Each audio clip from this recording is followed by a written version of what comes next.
Hello my pear-shaped beauty, this video is all about you. If you're a pear, what is a yay and what is a nay on you? But first, let's find out what is your best assets and your weaknesses. Are you a curvy pear? Maybe you're a thin pear. I got good news and bad news for you. Which one you want to hear first? Bad news first? Pear shape is bottom heavy. You see, if you're a pear, you carry weight in your buttocks and your thighs. Typically, your shoulders are more narrow. Whenever you gain weight, you always notice it first on your thighs and your butt. Even if you lose all that weight, your thighs is probably the most prominent part of your body.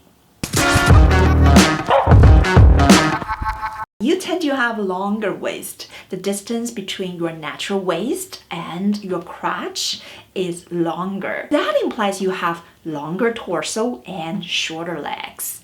This is all relative.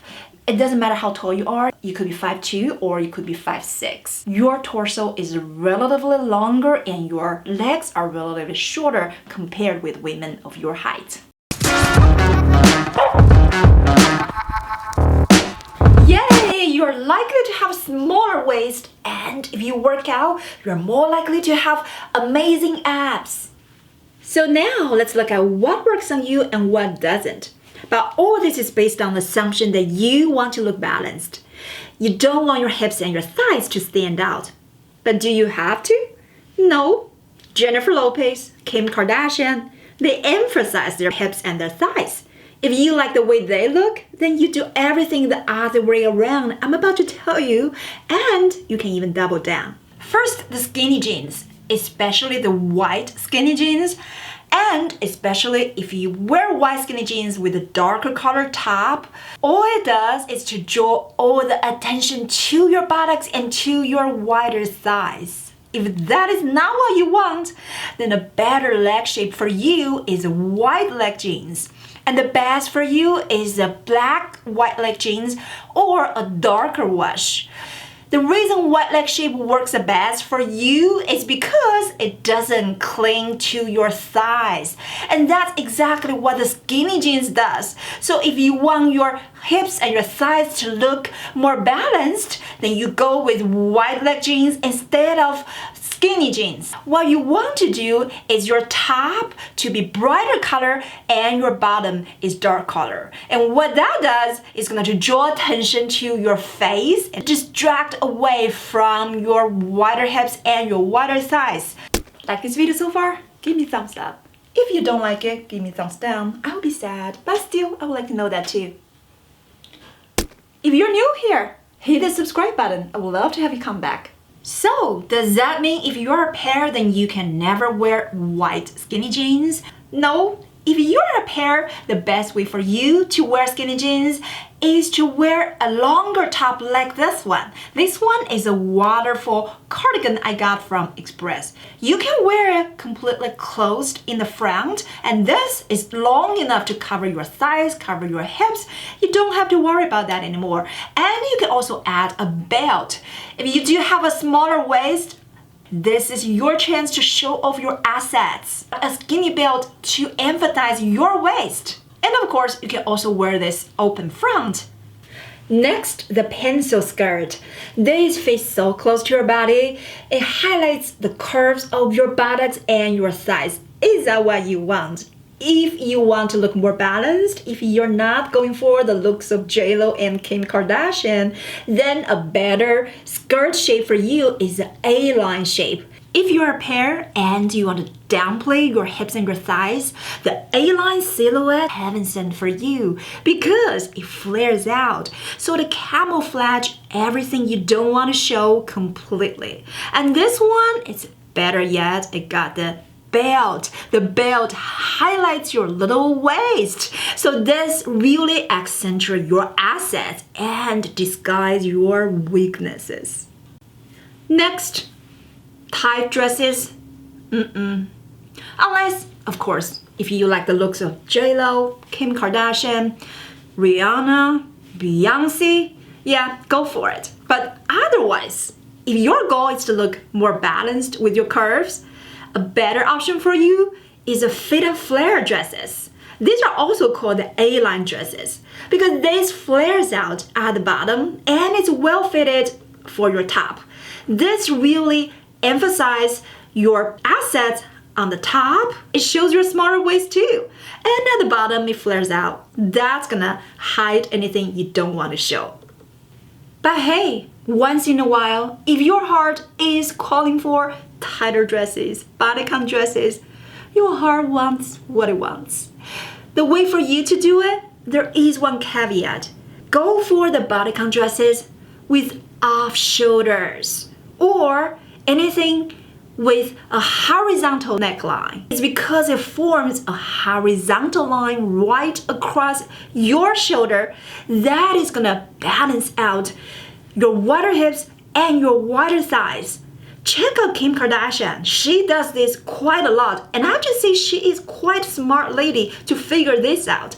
This totally balances out your curves. Even if you are a curvy pair, this will make you look so balanced and so beautiful. Now let's talk about your skirt length. This actually not only applies to skirt, also applies to dresses. If it's going higher, a couple of inches above your knee, it's getting closer to that area of your thighs. You probably want to be very careful about it because you never want the skirt to end the widest part of your upper thighs. Regardless, any shorter skirt is gonna draw attention to your thighs. If that is what you don't want, then get a longer length skirt. Now, midi length is another challenge. Why? Because midi length has the risk of making your legs look more cut off. Because the length is awkward. It ends between your knees and your ankle. You definitely want to avoid the length that is right at the widest part of your calves. Another major challenge with the midi skirt is the body proportion. You gotta get the body proportion right if you are wearing midi length. What? Body proportion? If that sounds like Greek to you, you need to check out my other video. How to use the rule of thirds to divide your body into the ideal proportion. Now this works with women of any height. It's not just shorter girls. It's not just petite women need to pay attention to the proportion. So make sure you do check out this video. Now let's talk about shorts. If you have a pear shape and if your goal is to downplay your thighs and your buttocks, then you don't want any shorts that's really short because anywhere the shorts end, the hem of the shorts is gonna draw attention to that area. So you definitely want to bypass the widest part of your thighs. You want your shorts to be long enough and you want your shorts to be roomy enough so that it's not clinging to your buttocks and to your thighs and showing every curve of your butt and your thighs. If you have a pear shape with a longer waist, examples are Megan Fox, Rachel Bilson, then anything low-rise is a no-go for you. Anything low-rise pants, low-rise jeans, they're only gonna expose your long waist. And that's even more obvious if you're wearing a shorter top and your top is not long enough to cover your long waist. For your body shape, you are much better off with dresses or skirts because when you wear a dress or a skirt, the eye will not be able to tell where your torso ends and where your legs start. Bias cut, anything. If you are a pair and if you are not looking to show off your buttocks and your thighs, stay away from bias cut skirts, bias cut dresses. You know, these things are very much on trend right now, especially the satin bias cut skirts and dresses. I don't know who invented this kind of design. It's cut on an angle, so it's very different than a traditional way of cutting fabrics. And I don't understand in what world this is considered a flattering design. I think this is one of the most unforgiving designs I've ever tried. If I gain any ounce of weight, I will stay away from it. If you're a pair, you already have wider thighs and wider hips. The bias cut, it's only gonna make them look even wider. So think about that before you get them.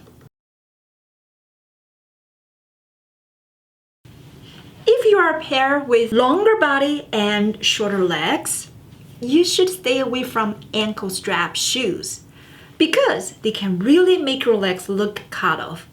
With a longer body and shorter legs, you don't want anything to make your legs look even shorter. I know that because I am 5'2", I have shorter legs. Even if I'm not pear shape, I stay away from anything that makes my legs look even shorter. If you are a long torso, short legs body type, that's another challenge besides what we talk about today. You also need to know how to dress vertically to balance your body shape. So make sure you do watch this video as well. How to dress if you have long torso and short legs.